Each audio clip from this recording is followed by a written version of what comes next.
La politica ora è stato un fine settimana di mobilitazione e appuntamenti in tutto il Veneto per Rifondazione Comunista. Vediamo il servizio di Rossana Caviglioli.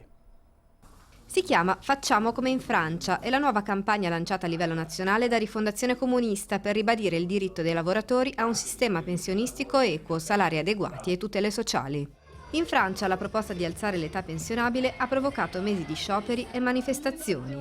In Italia, invece, si spiega, nulla si muove nonostante precarietà e povertà siano sempre più diffuse. Bisogna intanto abrogare le leggi che producono la precarietà, ridurre l'età pensionabile a 62 anni per tutti e per tutte come in Francia, fare una patrimoniale sulle grandi ricchezze. Se non c'è ridistribuzione di ricchezza, questo paese non parte. Tra i temi anche la lotta all'evasione fiscale e l'istituzione di un salario minimo, ma anche la guerra allo sfruttamento che colpisce soprattutto i migranti e i richiedenti asilo. Noi siamo intanto disponibili al confronto con tutte le forze che si muovono in maniera coerente sui temi sociali e sui temi ambientali, per arrivare a una costruzione di un soggetto politico che sia alternativo agli entrambi i poli, sia quello di centrodestra, egemonizzato dalla Lega, sia quello di centrosinistra. È assolutamente necessario mettere in campo una proposta alternativa.